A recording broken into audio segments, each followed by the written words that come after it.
औज़ुबिल्लाहिमिनश्शैतानिर्रजीम बिस्मिल्लाहिर्रहमानिर्रहीम। कानून 295 से मोहसिन रज़ा एडवोकेट। उम्मीद है कि मेरे तमाम चाहने वाले खैरियत से होंगे। दोस्तों, आपको पता है कि ये जो धूस धांधली इलेक्शन के नाम पे हुई है, ये कोई इलेक्शन नहीं था बल्कि ये तो एक सिलेक्शन थी।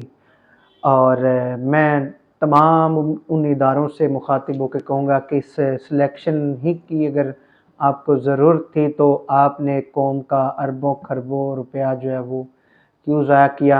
इसी के साथ दूसरी बात कि तहरीक लब्बैक पाकिस्तान के साथ जो धौंस धांधली हुई उसको भी मैं जितने सख्त अल्फाज इस्तेमाल करूँ वो कम है कि एक मुल्क की बहुत बड़ी जमात जो है वो दूसरी तीसरी बड़ी जमात जो है वो रात को दर्जनों सीटें जीत रही है और सुबह 10 बजे के बाद वो तमाम की तमाम सीटें जो हैं वो छीन ली जाती हैं, सिर्फ इस बात के कि वो जमात इस्टेब्लिशमेंट के साथ बैठती नहीं।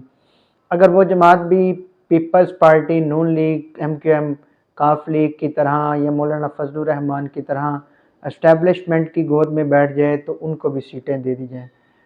सिर्फ़ और सिर्फ तहरीक लब्बैक का कसूर ये है कि उन्होंने हक़ व सच का साथ दिया और इस्टेब्लिशमेंट को जो है वो शटअप कॉल दी कि हम आपके साथ बिल्कुल भी कोऑपरेट नहीं करेंगे। इस हद तक नहीं जाएंगे कि आवाम की जो आवाम का दिया गया वोट जो है, आवाम की जो इमानत है उसमें कोई हम उसको बेचें या उसके खिलाफ वर्जी करें।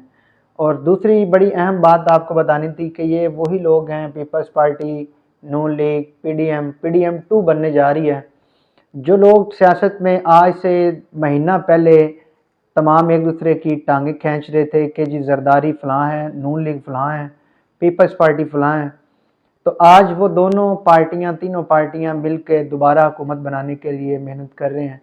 और जो तहरीक इंसाफ के साथ इन्होंने किया वो भी कोई छुपा ढका नहीं, वो तो मेरे ख्याल से उनका मकाफ़ात अमल था, मगर फिर भी उनको लेवल प्लेइंग जो है वो नहीं दी गई। फील्ड में वो मुकम्मल तौर पे वर्क नहीं कर सके, अलबत्ता फिर भी उन्होंने काफ़ी सीटें निकाली हैं।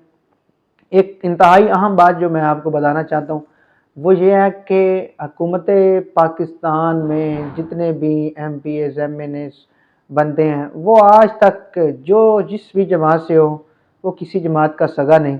इसी तरह इस सिलेक्शन में भी हुआ है कि पाकिस्तान तहरीक इंसाफ के जिनको दावा था कि हमारे MP MNAs को कोई ख़रीद नहीं सकता, हमारे MP MNA के जो उनको मैंडेट दिया गया है, उनको जो आवाम ने इमानत दी है उसमें ख़यानत नहीं करेंगे। लेकिन मेरे दोस्तों हुआ कुछ इस तरह भी, इस मरतबा भी यूँ ही कि हर इलेक्शन की तरह इस इलेक्शन में भी जो पीपल्स पार्टी के, नून लीग के ख़रीदार थे, जरदारी साहब ने लोगों को ख़रीदा। जरदारी साहब ने इमरान खान के साथ 2 मरतबा इस इलेक्शन के फ़ौरन बाद मुलाकातें की और उन्होंने ख्वाहिश का इजहार किया कि हम मिल के हुकूमत जो है वो बनाते हैं। लेकिन मेरे ख्याल से जो रिपोर्ट हमें मिली है या हमारे ज़राए बताते हैं कि जरदारी के साथ इमरान खान ने बैठने से इनकार कर दिया है। और इसी के साथ जो PTI के आज़ाद उम्मीदवारान हैं वो भी बिकना शुरू हो गए हैं।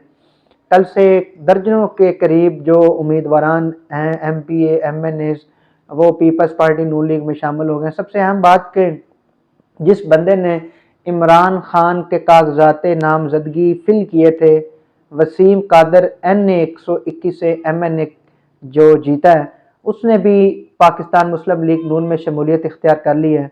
इसी के साथ साथ और भी दूसरे कैंडिडेट्स जिन्होंने नून लीग में शमूलियत और पीपल्स पार्टी में शमूलियत इख्तियार किया है। मगर यहाँ एक इंतहाई अहम बात यह है कि पाकिस्तान तहरीक लब्बैक पाकिस्तान के जो उम्मीदवारान जीते हैं उन्होंने अभी तक किसी भी पार्टी के साथ हाँ नहीं की कि हम आपको वज़ीर आला के लिए वोट देंगे, वज़ीर आज़म के लिए वोट देंगे। ये बहुत ही मुस्बत बात है कि तहरीक लब्बैक के उम्मीदवारान भी इस कदर अपने मैंडेट और अपने मंशूर के साथ डटे हुए हैं, अपने कायद के साथ, अपने कायद के मिशन के साथ खड़े हैं कि हमने वज़ीर आला, वज़ीर आज़म के जो वोट है वो भी किसी को नहीं देना, वो बल्कि एक अपोजिशन में बैठना पसंद करेंगे। इसी तरह जो हमारे इलेक्शन और सिलेक्शन हो रही है इससे तो मुल्क में मज़ीद सियासी इस्तेसाल होगा, सियासी इस्तेहकाम जो है वो बड़ा मुश्किल लग रहा है। और PTI کے ساتھ جو ظلم و ستم کیا جا رہا ہے، جو تحریک لبیک پاکستان کے ساتھ ظلم و ستم کیا جا رہا ہے، تو وہ آئندہ آنے والی جو نسلیں ہیں وہ بھی نہیں بھولیں گے۔ اور اسٹیبلشمنٹ کا جو اس الیکشن میں کردار تھا وہ آپ سب کی نظروں میں موجود ہے۔ آپ سب نے دیکھا کہ اسٹیبلشمنٹ نے، فوج نے کس طرح اس الیکشن میں حصہ ڈالا اپنا۔ دن کو عوام نے اپنا، اکثریت نے حق رائے دہی کا استعمال کیا، رات کو عسکریت نے اپنا حق رائے دہی استعمال کیا۔ اور آخر میں آپ سب دوستوں سے کہوں گا کہ آپ نے بتانا ہے کمنٹ سیکشن میں کہ کیا یہ سلیکشن تھی یا الیکشن تھی، اور اس کے بعد آپ لوگوں سے یہ بھی میں گزارش کروں گا کہ جو آپ کے سوالات ہوتے ہیں لیگلی یا سیاسی حوالے سے، وہ آپ کمنٹ سیکشن میں کیا کریں تاکہ اس سے حوالے سے آئندہ کوئی ویڈیو پیغام جو ہے یا ویڈیو ریکارڈ کی جائے۔ اور تمام دوستوں سے گزارش کروں گا کہ میرے اس یوٹیوب چینل کو سبسکرائب کیجئے، ویڈیو کو لائک شیئر کیجئے اور دوسرے دوستوں تک پہنچائیے۔ اللہ آپ کا حامی و ناصر ہو۔ پاکستان زندہ باد۔